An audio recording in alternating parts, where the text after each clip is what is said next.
नमस्कार, पुरंदर रिपोर्टरमध्ये आपलं स्वागत आहे। पुणे जिल्हा परिषदेमध्ये एक महत्त्वाचा गट समजला जाणाऱ्या निंबूत कांबळेश्वर जिल्हा परिषद गटामध्ये राष्ट्रवादीच्या अजितदादा पवार गटाकडून बारामती पंचायत समितीचे माजी सभापती करण खलाटे यांना उमेदवारी दिलेली आहे। नमस्कार, स्वागत आहे तुमचं।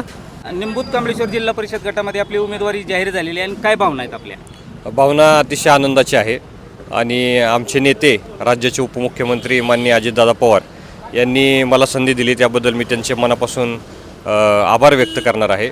खरं तर या प्रचारात पवारसाहेब असतील, सुप्रियाताई असतील आणि स्वतः अजितदादा, सुनेत्रा वहिनी या सर्वांच्या मार्गदर्शनाखाली ही निवडणूक होणार आहे। मी पहिलं आपल्याला सांगू इच्छितो। आणि हे जे आपण ह्या परिसरात जे उभे आत्ता ते आमचं होळ, सदोबाचीवाडी, सस्तेवाडी ही 3 गावं ह्या परिसरातली प्रमुख गावं आहेत।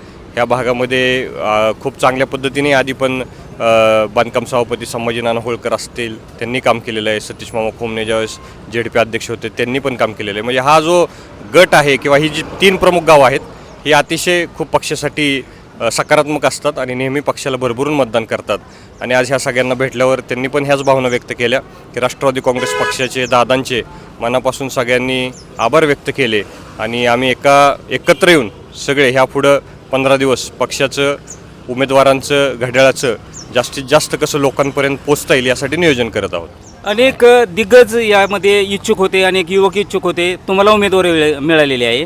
काही इच्छुकांचा नाराजीचा फटका आपल्याला बसू शकतो असं वाटतंय का? मला वाटते की ज्यावेळेस आधी संधी दिल्या त्यावेळेस पण आम्ही थांबलोच होतो। म्हणजे मला वाटते की नाराज असं कोणी नाही राहिला पाहिजे। सगळ्यांना संधी मिळत असते। 300 जण इच्छुक होते, आमच्या गटात 25 जण इच्छुक होते। आता सगळ्यांनाच माहिती आहे की एकाच जागेसाठी सगळे जरी इच्छुक असले तरी नाराज कोणी होणार नाही याची मला खात्री आहे। कारण सगळ्यांचा अजितदादांच्या नेतृत्वावर विश्वास आहे। परिसरातला विकास असेल हा दादांच्याच माध्यमातून झालेला आहे आणि मी सगळ्यांना आता विनंती करतोय आणि आपल्या माध्यमातून देखील मी सांगू इच्छितो, ज्यांचे अपक्ष फॉर्म असतील त्यांना मी विनंती करतोय की विकासाकडे बघून आणि नेतृत्वाकडे बघून आपण उमेदवारी अर्ज मागे घेतला तर नक्कीच एका चांगल्या युवा कार्यकर्त्याला झेडपीमध्ये काम करायची संधी मिळेल। महानगरपालिकेमध्ये भाजपची विजयी घोडदौड आहे आणि बारामती जेडपी गटात म्हणा किंवा पंचायत समिती गटात म्हणा भाजपने उमेदवार उभे केलेले आहेत। काय सांगताल भाजपविषयी? नाही, मला असं वाटते की शेवटी महायुतीत आहे आम्ही सगळे आणि परिसरात ज्यावेळेस लोकल इलेक्शन असतं किंवा आमचे जे दैनंदिन अडचणी असतात, विकासाची कामं असतात ते अजितदादांच्या माध्यमातूनच सोडवले जातात। कारण ते आज आमचे स्थानिक आमदार आहेत आणि राज्यात त्यांचा दबदबा आहे।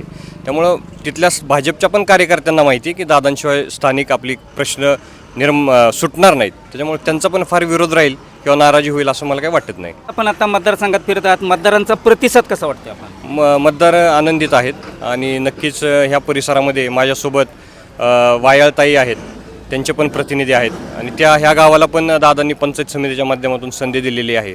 त्यामुळं मला ह्या ज्या परिसरात आत्ता मी फिरतोय तिथं नक्कीच उत्साही वातावरण वाटते मला। एकंदरीतच या निंबूत कांबळेश्वर जिल्हा परिषद गटामध्ये राष्ट्रवादी अजित पवार गटाने आणि त्यांच्या उमेदवारांनी प्रचारात आघाडी घेतलेली आपल्याला दिसत आहे। पुरंदर रिपोर्टरसाठी मी विजय लकडे, होळ, बारामती।